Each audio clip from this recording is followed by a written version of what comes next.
Welcome to the Filmed Live Musicals podcast, a podcast about stage musicals that have been legally filmed and publicly distributed. The Filmed Live Musicals website contains information on nearly 200 musicals that have been captured live. Check it out at filmedlivemusicals.com. And now, on with the show. Welcome to episode 24 of the Filmed Live Musicals podcast. I'm your host, Luisa Lyons, and joining me today is American songwriter Benjamin Scheuer. Benjamin composed and performed in the autobiographical solo musical The Lion, which tells the turbulent story of his family and his own brush with mortality, with his supporting cast of 6 guitars. Benjamin won multiple awards, including a Drama Desk Award for Outstanding Solo Performance and an Off West End Award for Best New Musical. The Lion was filmed live at Geffen Playhouse in 2017 and is now available to stream on Broadway HD. Benjamin recently won the 2021 Kleban Prize for Lyrics and is also a published author of 2 children's books, 100 Feet Tall and Hibernate with Me. Welcome, Benjamin. Thank you so much for having me on the program, Louisa. It's my pleasure. So to start off with, what made you fall in love with musical theater? I saw the 1991 production on Broadway of Guys and Dolls with Peter Gallagher playing Sky Masterson and Nathan Lane playing Nathan Detroit.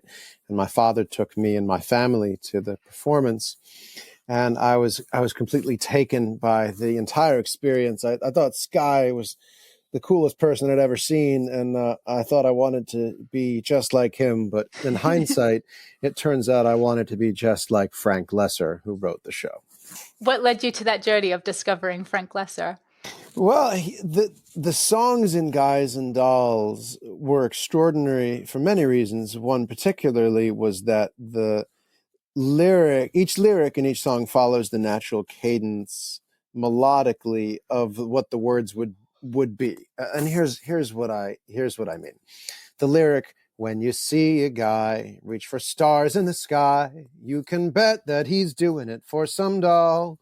If you were to speak those words, "When you see a guy reach for stars in the sky, you can bet that he's doing it for some doll," the words themselves have a natural melodic cadence. And Frank Loesser, as a songwriter, had an extremely sensitive ear to the natural melodic cadence of words, and his melodies would very often follow those cadences. So the result of this is when characters sing, it sounds the same way it does when they're talking. So singing didn't feel disconnected from talking. It felt like a heightened version of the characters talking.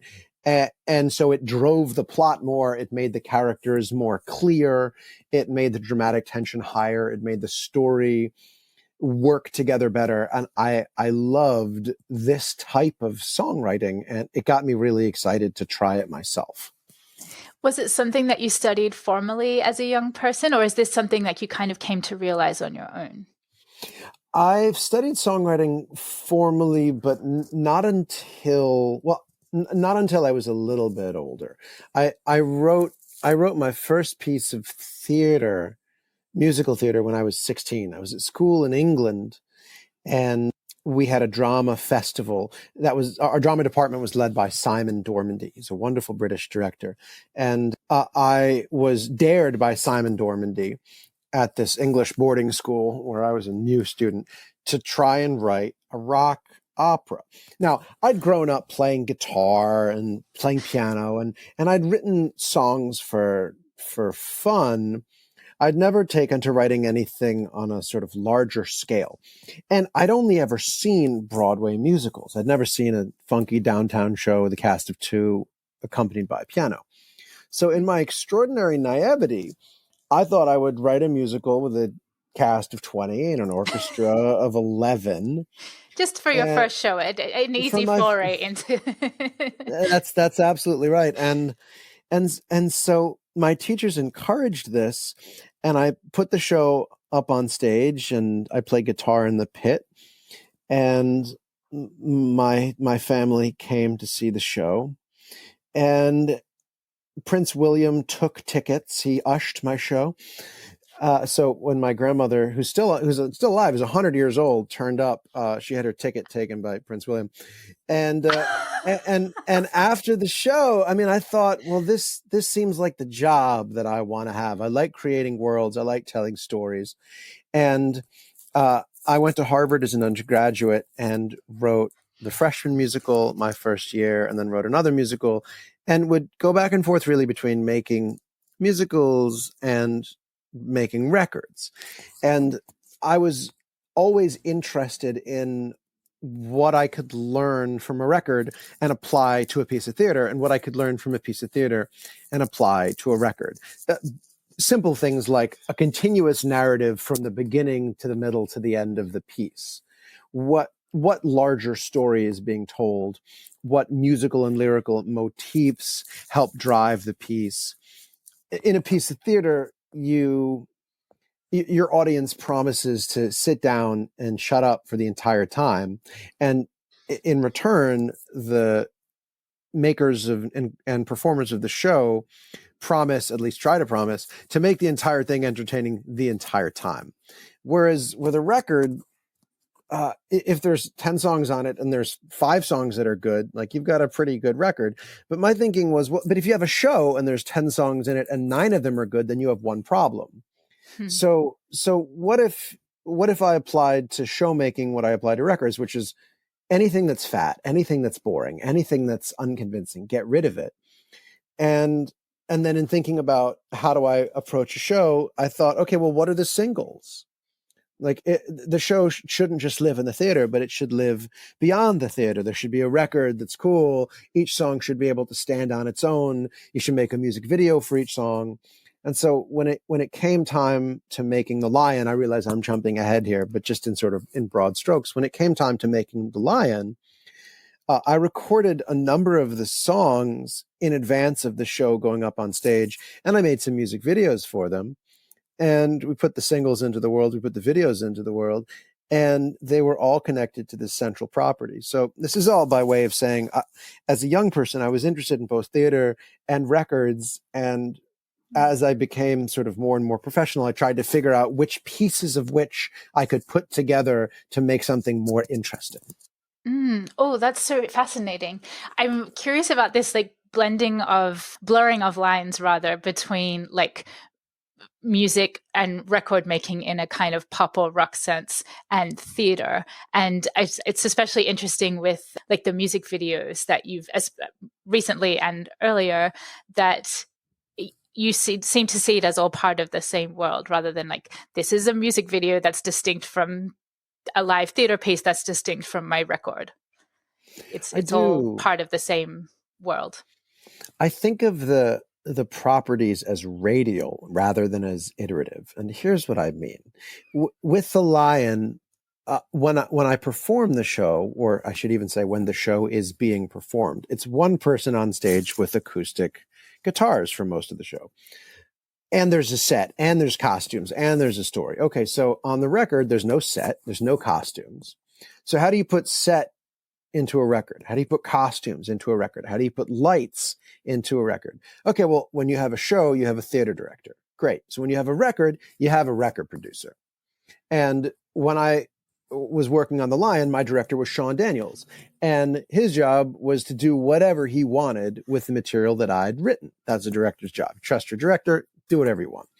When I made the record Songs from The Lion, I hired a record producer, Jeff Crayley, and his job, big surprise, was to do anything that he wanted with the material. Now, we put the songs in the record in a different order. We changed some of the lyrics. We cut some material. We added some new material, and we brought in a band. Because there's no lights on a record, there's no set on a record, there's no costumes on a record, but maybe you've got a drummer, maybe you've got a bass player, maybe you've got a second guitar player, maybe you've got a backing vocalist.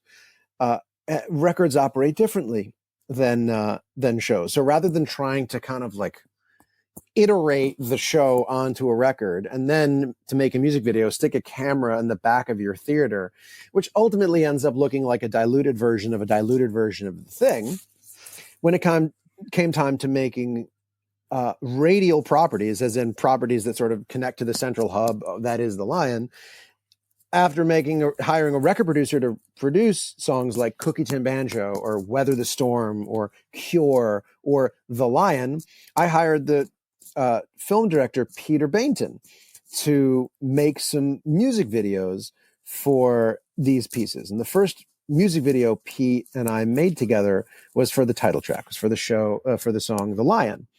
And this is even before the show The Lion existed. I knew it was going to exist, and I thought it would be cool to lead with a music video. So Pete heard this song and thought, okay, well, I'm going to tell the story using cardboard. So Pete and I made a cardboard cutout stop motion music video. And when The Lion played its first outing, it was before it was even called The Lion. The show was called The Bridge, and it opened at the Edinburgh Fringe Festival in the summer of 2013.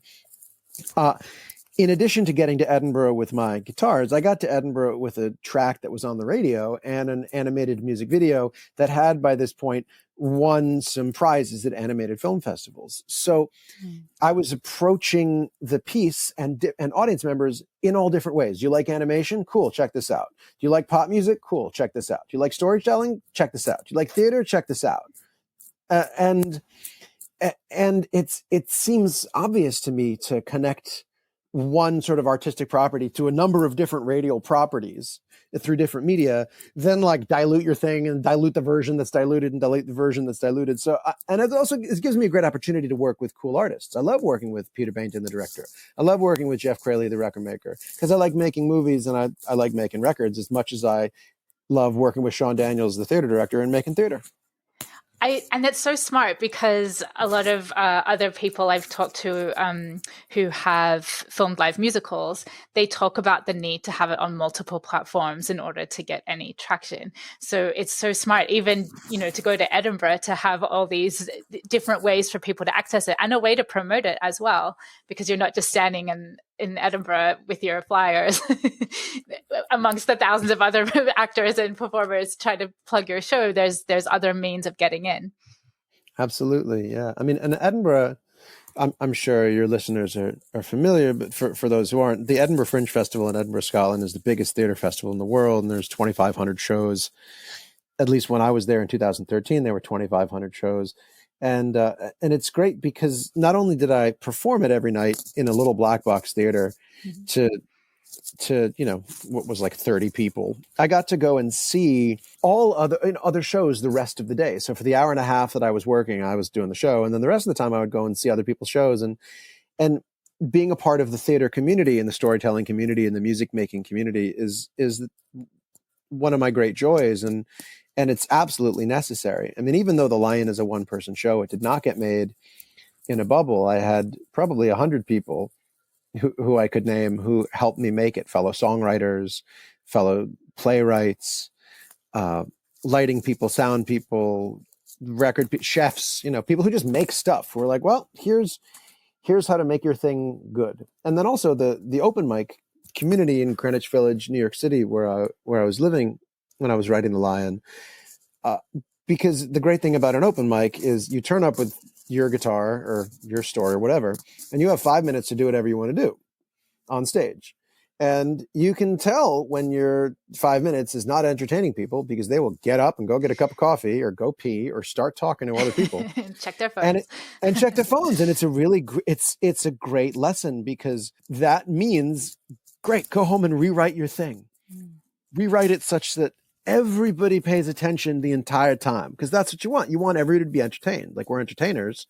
So how can the 5 minutes when I have people's attention really be worth their time? And I can see when it's not, and then my job is to fix it so it is. So I want to rewind a little bit. You were diagnosed in 2010, is that right? I was diagnosed with stage 4 Hodgkins lymphoma cancer. It's a type of cancer that originates in the lymph nodes. I was 28 years old, living in New York City, and I did the way I got found. The way my cancer was found was I was running through Grand Central Station on a wet December day. I was carrying a guitar case, and I slipped and fell on the train station platform, and I spent the next day in bed, banged up and bruised. And the following day I went to my doctor, and they ran some tests, and they ran some more tests, and then they ran a lot of tests. And I'd broken my pelvis in 4 places, And the reason I'd broken my pelvis is because I had what's known as lytic lesions in my pelvis, which basically means the bones were being eaten by something and were weakened. And so when I fell, they fractured. And the thing that had weakened them was cancer, which was in my bones and in my lungs and spine. And just basically from my neck to my knees was cancer. So I did 6 months of chemotherapy. And my doctor said to me, so this was in New York. It was at a Cornell New York hospital on 72nd Street, where I got my chemotherapy on the east side. And my doctor was like, look, Ben, like probably you'll be fine. You'll do this 6 month of chemotherapy. You'll have like a terrible time and you'll be fine at the end of it. Very likely. You'll get better on the inside. You'll look worse on the outside. I thought that's interesting. Get better on the inside, look worse on the outside. I liked the visual contradiction of this idea. And so I asked my friend Raya Lerner, who's a professional photographer. She was teaching photography at the International Center of Photography in New York at ICP. I asked Raya if she would photograph me once a week during my chemotherapy to capture this visual contradiction of get better on the inside, look worse on the outside. And we didn't know, Raya and I, what these photos would be for.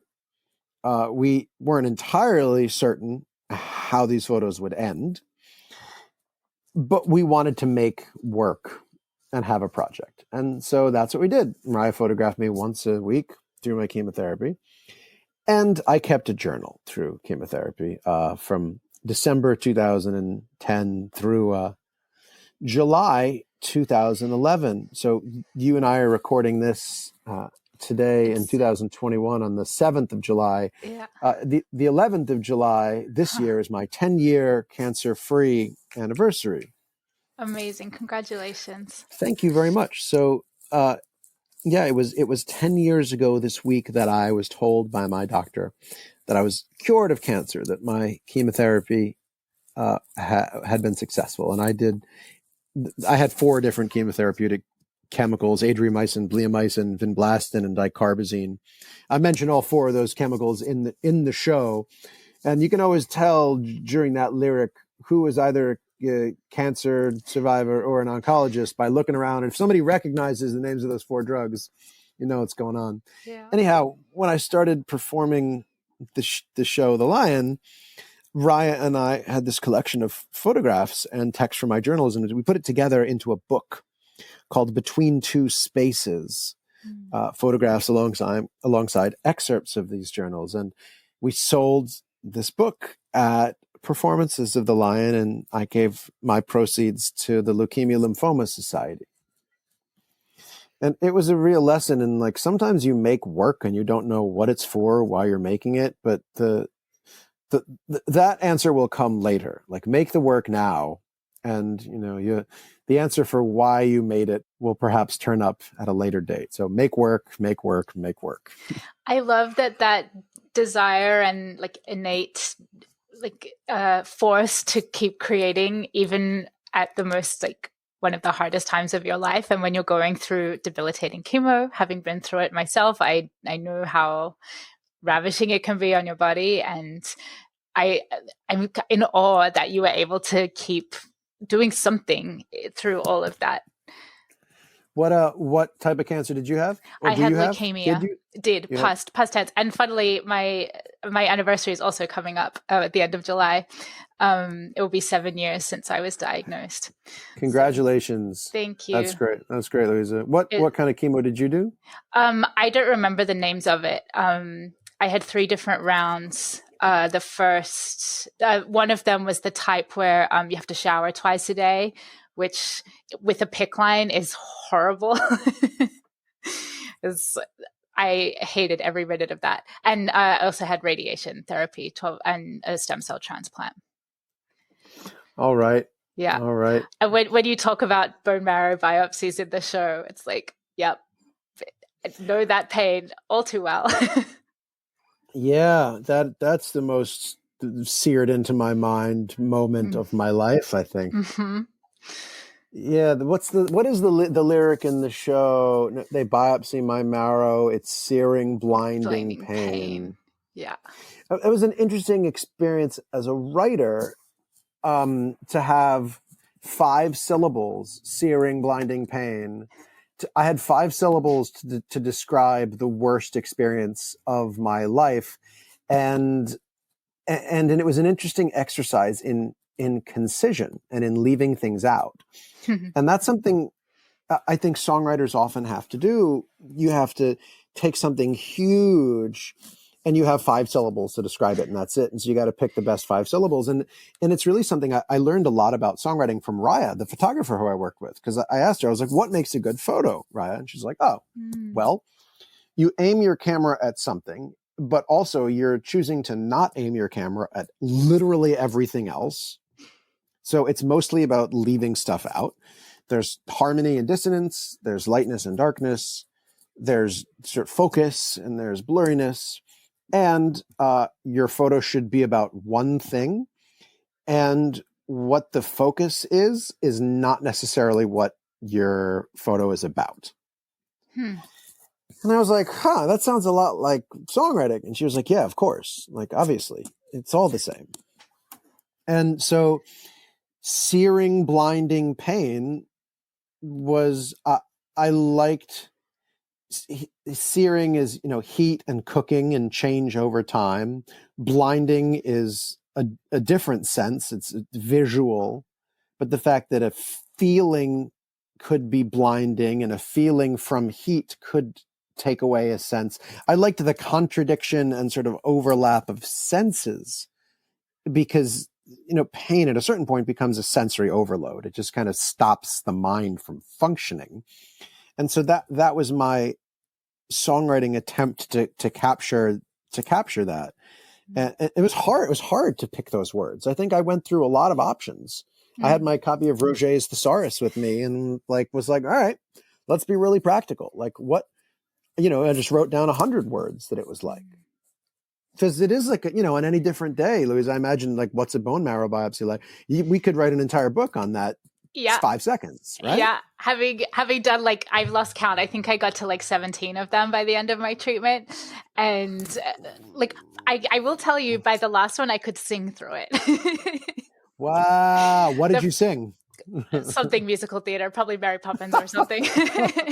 But the first one, it was torture. I mean, when I've spoken to doctors since, I'm like, if there's anything you can do to treat blood cancer, please take away bone marrow biopsies. Find a replacement for that treatment, because it's hell. Yeah, that is true. And then how do we take, well, interesting, you sang through it. So do you recall what singing through it did to your mind and body? It helped me not feel it. It helped me. It was a distraction.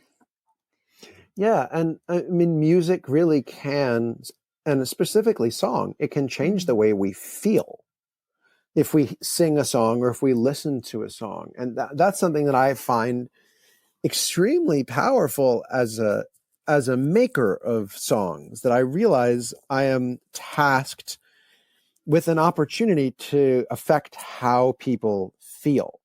And I think of Yip Harburg, who wrote Somewhere Over the Rainbow, and he was like, right, so music is how people feel, and words are how people think, and song allows us to feel our thoughts and think our feelings.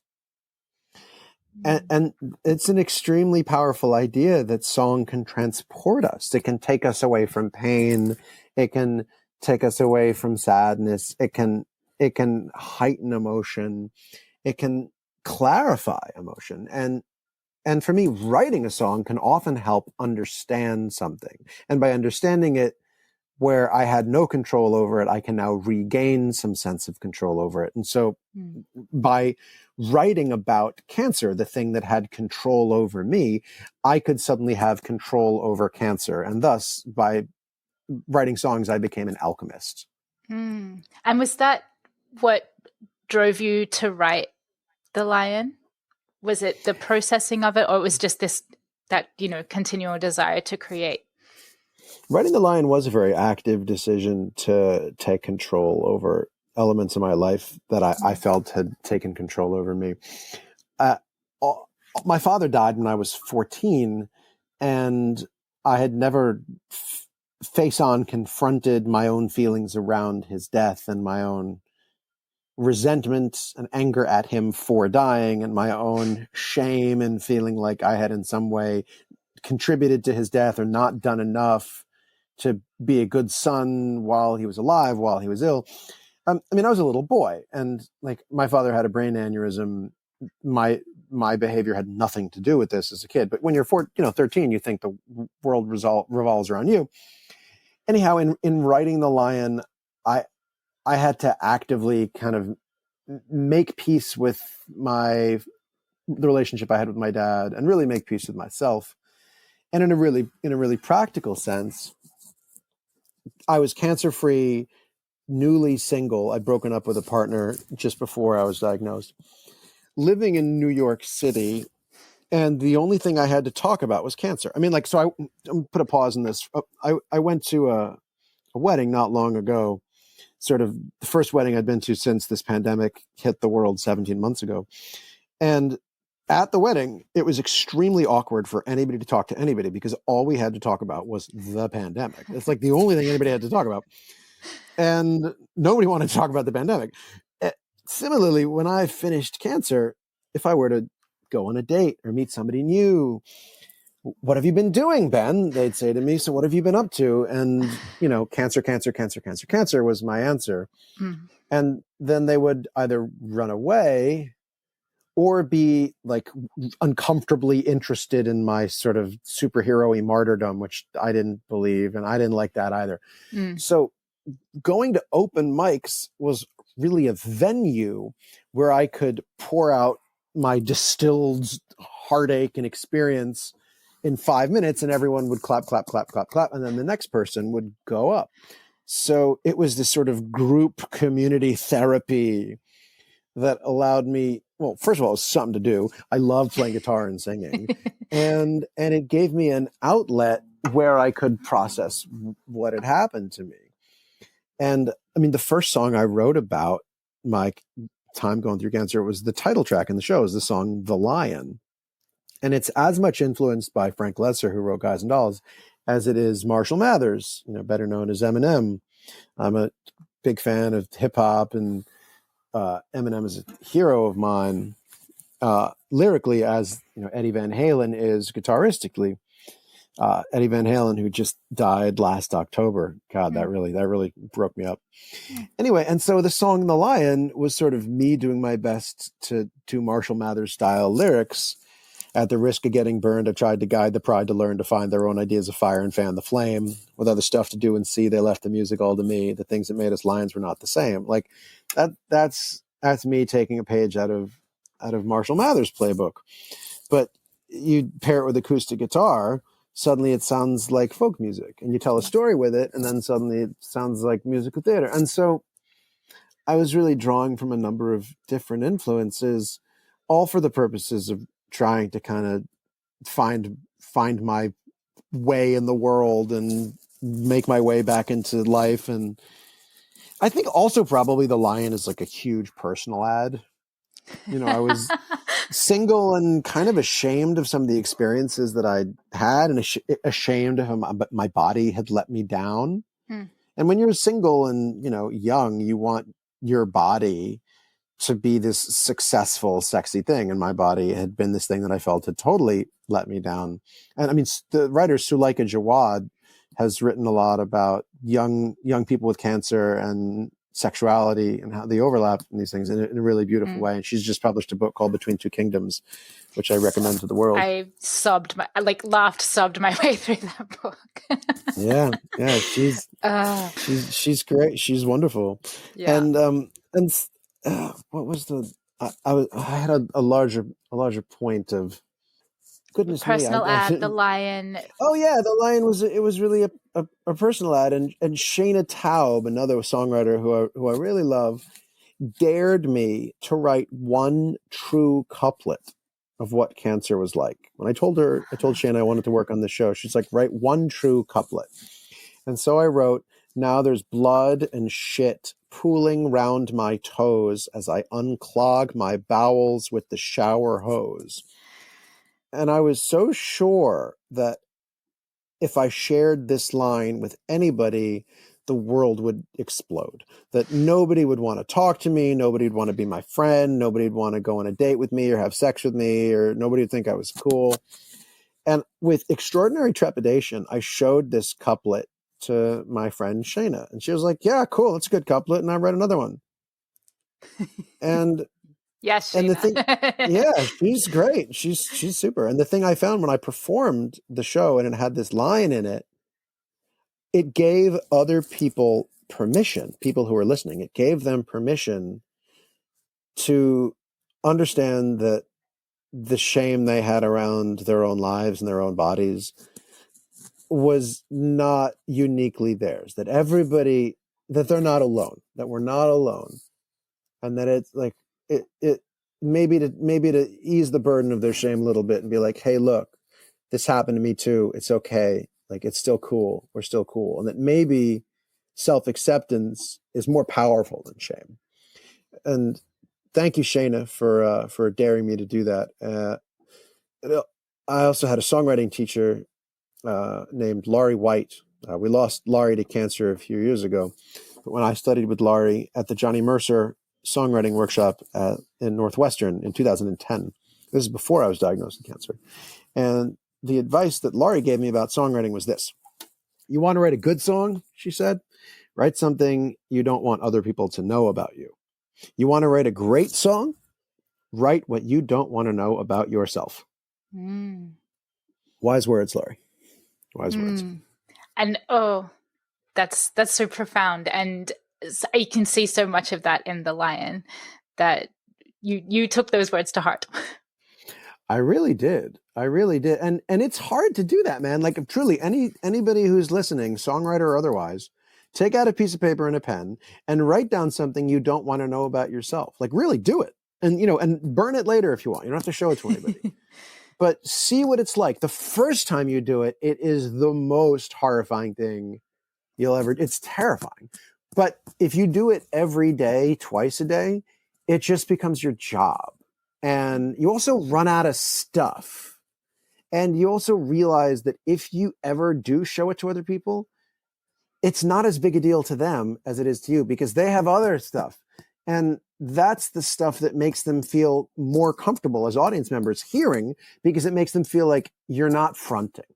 You're telling the truth. Like, we have a really good detector of when somebody wants something from us. Like, anybody's ever been in New York City, right? You're walking down the street. When somebody wants something from you a block away, you can tell.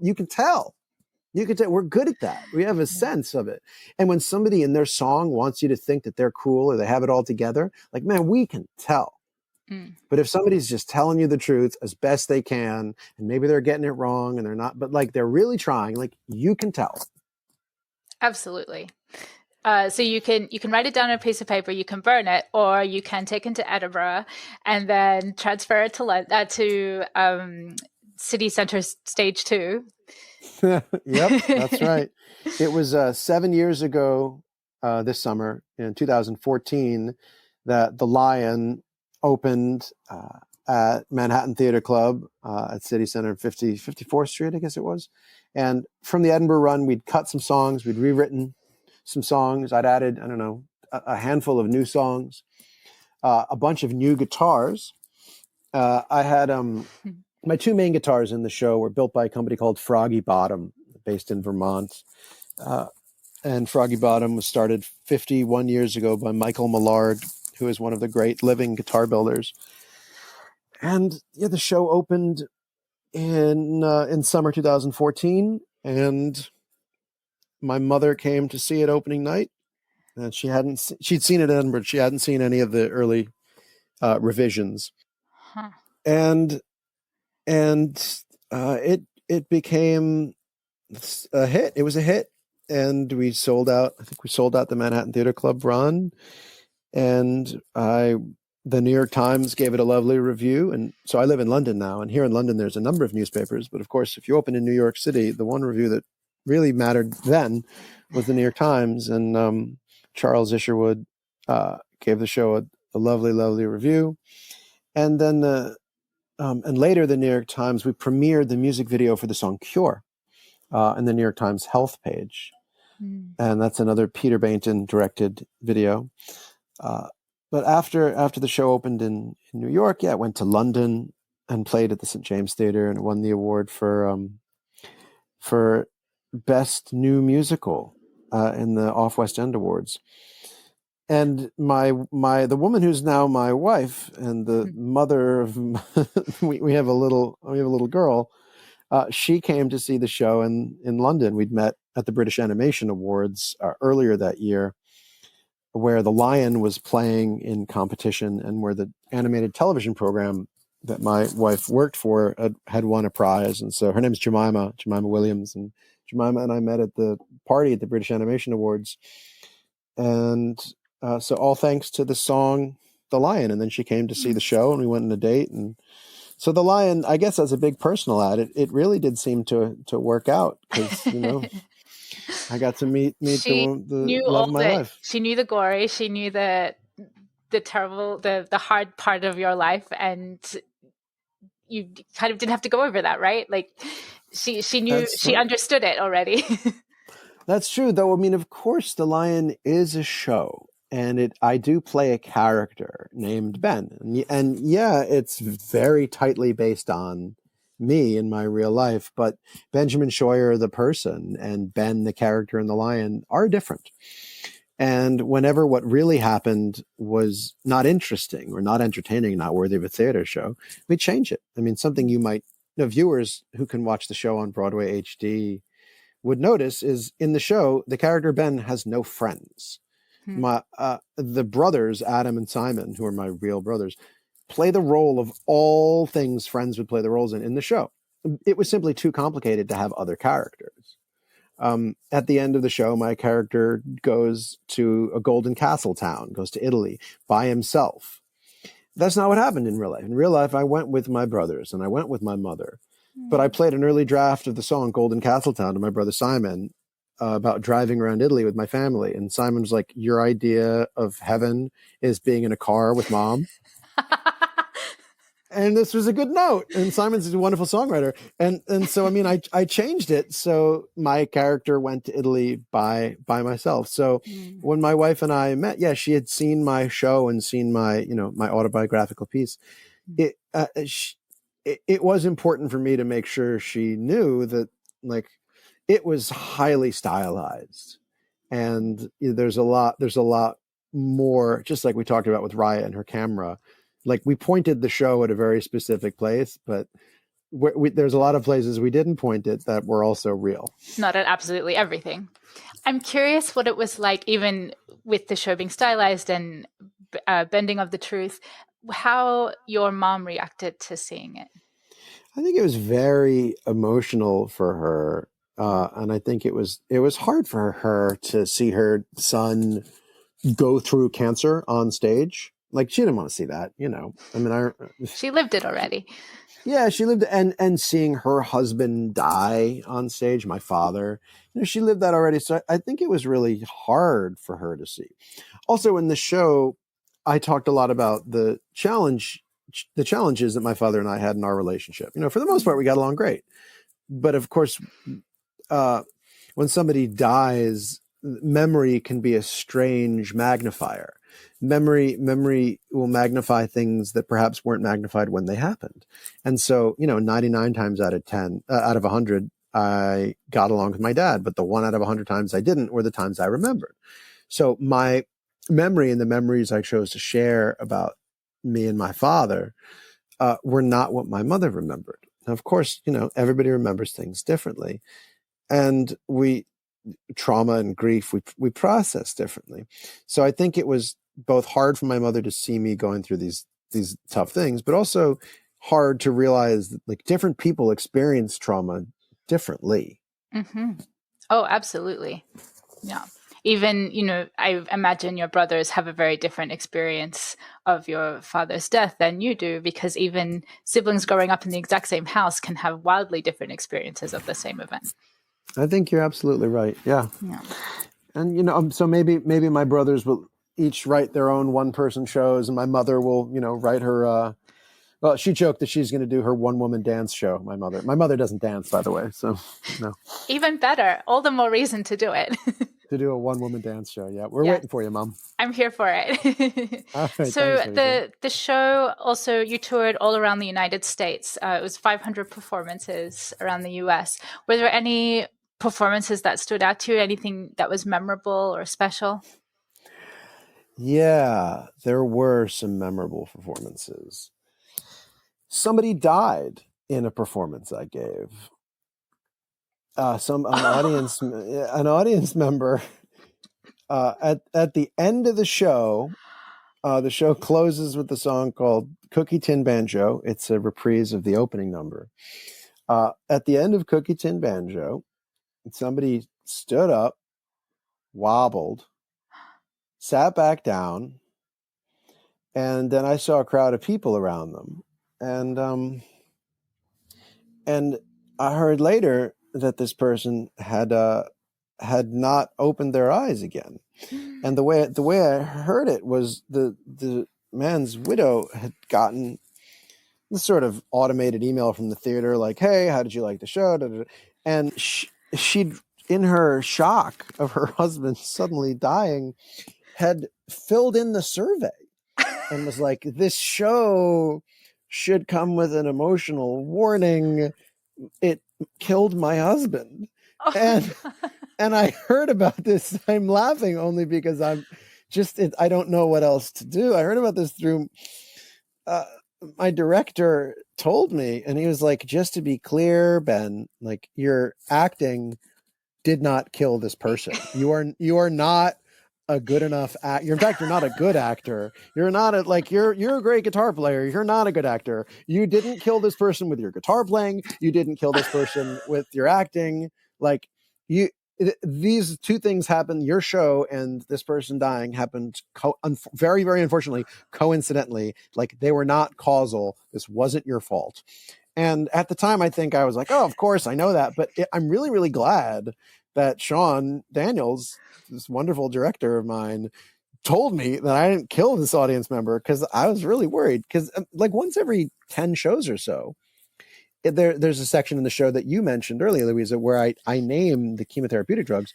Maybe 1 out of every 10 shows, someone would pass out. And so I had to train myself. Like, part of my gig became learning to keep an eye on the audience. And when that happened, have a plan in place to stop the show and ask for this person to be brought orange juice, and ask gently if there's a medical professional in the house, and sort of keep the audience calm and know if I could restart the show again and that sort of thing. It became a weird part of the job, was not just being watched, but watching the audience and keeping an eye and an ear on them, because after all, they're trusting me to take them on this trip for 64 minutes and 40 seconds. And they'll listen to me when I talk into the microphone. So I need to be thoughtful about anything I say into the microphone. Wow. And so, do you know if those people were themselves survivors or family members? Or, like, I guess I don't know if you ever found out. I mean, every now and again, someone would talk to me after the show, having passed out, and tell me what their story was. I think oftentimes I didn't speak with them. Perhaps they, their people are private. They don't want to. Yeah. I think they're also kind of embarrassed if somebody passes out in a show. You feel like everybody's looking at you. You don't want to. But I mean, I had people walk out before the show was done. Maybe people didn't like the show. But the thing that they forget is I can just stop the show and chat with them. So once someone was walking out before the show was over, and I was like, "I mean, it's not over yet, lady. Like, I mean, I'll play out." And so I played her basically exit music.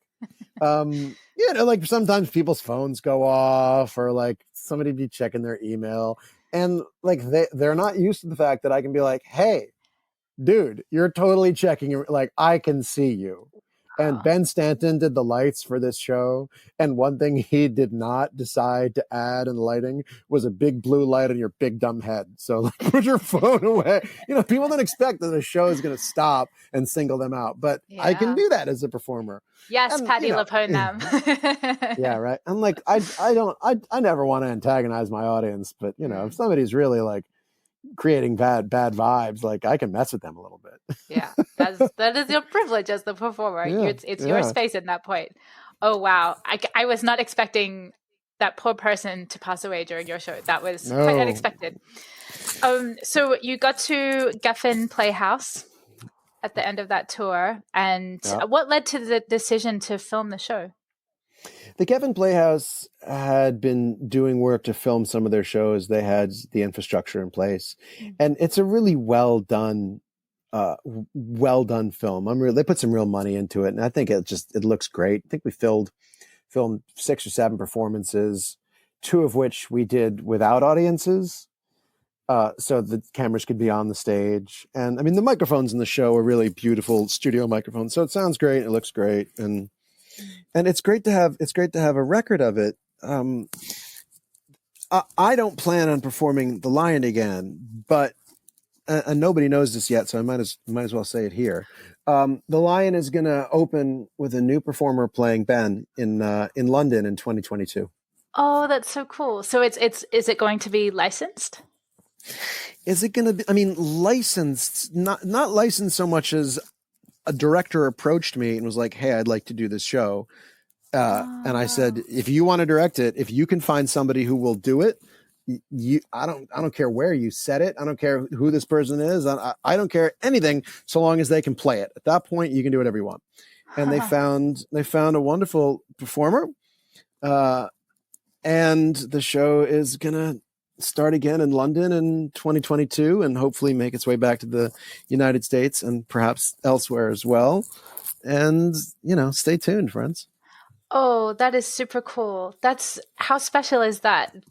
To have your story go on beyond you doing it. I think it's going to be really interesting to see as a writer. Writer Benjamin Scheuer is really curious to see what it's like with somebody else playing the character Ben. Yes. And I will say, there's been a bootleg performance of The Lion done, translated into Spanish, totally without my knowledge, and put up on stage in Bogota, Colombia. Really? Yeah. And I got wind of it, and first of all, I was mostly just really, really flattered, because I love that people are into it, and it's really hard to learn. Like the guitar playing, the guitar parts are really hard, and they really did a great job. And so mostly I was flattered, but part of me was also like, guys, come on, like you can't just. This is my work, please. Yeah, like if you write to me, I can be helpful. Like I would be useful. And so we'll figure something out. I'd love for them to do it again, maybe a little more officially in Spanish. Oh, that's cool. Do you think is it a direct result of having it available on Broadway HD? Oh yeah, I mean, I'm sure they rented it and just like wrote down the words, and like they must have watched it, so many times to learn those guitar parts. And I'm guessing they listened to the record. But again, like there's lots of stuff in the show that's not on the record. Yeah.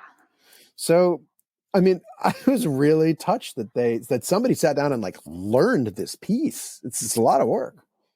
So really good on them, though. My official line is, of course, like, well, you can't do that. But I was really just like excited that somebody had done it.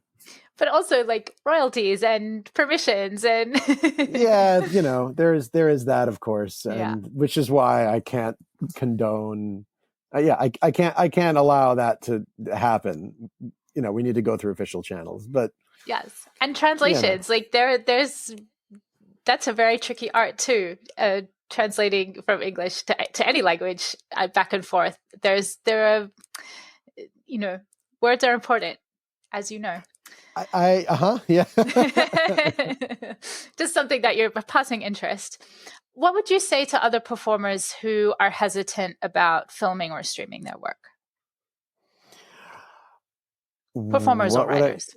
Performers are, I mean, it's a new frontier. It's like songwriters who are hesitant to release their music digitally. Like releasing music digitally is an incredible opportunity. Releasing stories digitally is an incredible opportunity. Now, granted, a live performance is a very different thing than a streamed piece. And I do think of the filmed version of The Lion that's on Broadway HD as in part as archival.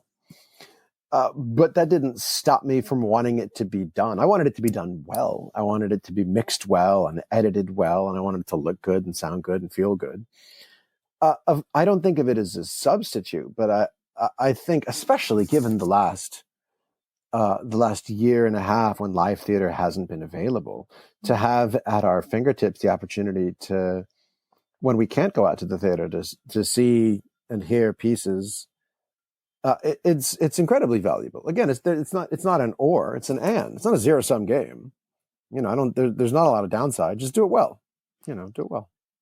For future work, would you film it the way that The Lion was filmed again, like with an audience and various cameras? Oh, that's a great question. I mean, it's hard to imagine. It's hard to answer that without knowing what the piece is, where the piece is staged, how it's staged, what it looks like. I don't know. We'll see. We shall see. I'll keep you updated. As someone living in New York and not in London, I humbly request that future productions be filmed. Well, sure. I see we're running a little short on time here. I have a few quick questions that I ask all my guests. You don't need to think about it too much. Whatever comes to mind is good. There are no wrong answers. What is your favorite musical? Guys and Dolls. What is your favorite filmed live musical? Hamilton. Oh, good choice. You mentioned that a filmed piece of theater is not exactly theater, but it's not quite a film either. So what should we call it? I don't know the answer to that yet. Me either. It's like the bane of my existence. Where do you stand on bootlegs? Well, as I mentioned earlier, somebody did a bootleg version of my show, The Lion, and artist me was really, really proud that somebody liked my work enough to do it. Me, who's got a wife and a kid and a dog and needs to pay the bills, is like, come on, guys, like, please don't steal my work. It's harder to pay the bills if you steal all my work. So I understand both sides. Mm-hmm. What theater do you wish had been filmed? Oh, the original version of Guys and Dolls on Broadway would have been really, really cool. Some Shakespeare would have been really cool to see on film. I mean, literally everything that wasn't filmed, I would like for it to be filmed. So really, guys, if you're doing a show, film, which does raise an interesting question of no cell phones in the theater. Is that really the way we want to proceed always, all the time? It's worth asking the question, because a lot of the time the answer is yeah, no cell phones in theater. But sometimes the answer might not be no. So keep it in mind, theater makers. Yes, like you said, the past year has been a big shift in the industry of, accepting filmed theater as an alternative, as an and. So yeah, I think there's lots of very interesting conversations to be had. With that in mind, what would you like to see filmed in the future? Well, I'm working on a new piece of musical theater that I'm writing the songs for, and Rick Ellis is writing the book for, and it's a show about Peter Mark Roget, the guy who made Roget's Thesaurus. He was a British scientist in the 19th century, and he was friends and rivals with Charles Darwin. And as Roget was writing the Thesaurus, which was his organization of the world, Charles Darwin was writing The Origin of Species, which was his organization of the world. And it's really a piece about how do we find meaning. And the show is slated to premiere at the Williamstown Theater Festival in Massachusetts. Mm-hmm. And I would love for this piece, whenever it is finished, to be filmed so I can share it with folks who aren't able to make it to the theater. Oh, that would be fantastic. I loved this year Williamstown Theatre Festival, or last year rather, because of the pandemic, pivoted their whole season to Audible. And so there was the new musical Row, about the first woman to row across the Atlantic solo. And it was turned into an audio musical. It was all done, what's the word? Like an audio play. And which does ask the question and brings us back to what we were speaking to earlier, learning from what makes a really compelling record. Ultimately, an audio play is a piece of recorded media, and a record is a piece of recorded media. So can a record and an audio play ultimately be the same thing? Yeah, really fascinating. Those blurred lines, and theater can be everywhere and on many mediums, not just on a stage in a building. Yeah, absolutely. Very exciting. Where can we find you online, Benjamin? Online, you can find me at benjaminscheuer.com, on Instagram at Benjamin Scheuer, on Twitter at Benjamin Scheuer, and my last name is Scheuer. On benjaminscheuer.com, you can find all of my music videos, including my most recent song, Empty Stage, which I made a film in collaboration with the world-famous ballet dancer Carlos Acosta and the Birmingham Royal Ballet, and then a second video for the very same song with the Tony Award-winning American ballet dancer Robbie Fairchild. Both of which are absolutely beautiful. And I'm sorry we ran out of time to talk about them today because they're new pieces of art that are just gorgeous. So I will have links to those in the show notes. Great. Well, thank you so much for having me on the show, Luisa. It's been an absolute pleasure to speak with you. Likewise. Thank you so much. Filmed Live Musicals is a labor of love, and we'd like to thank everyone who makes it possible. Thank you to our patrons, Josh Brandon, Mercedes Esteban, Rachel Esteban, James T. Lane, David Negrin, Jesse Rabinowitz and Brenda Goodman, Al Monaco, David and Catherine Rabinowitz, and Beck Twist for your support. If you'd like to support Filmed Live Musicals, please like and review on your podcast app. Find us on Twitter at Musicals on Screen and on Facebook at Filmed Live Musicals. If you'd like to support the site financially, you can find us at patreon.com/musicalsonscreen. No matter what level you're able to pledge, you receive early access to written content and early access to this very podcast. Visit www.filmedlivemusicals.com to learn more. Thanks for listening.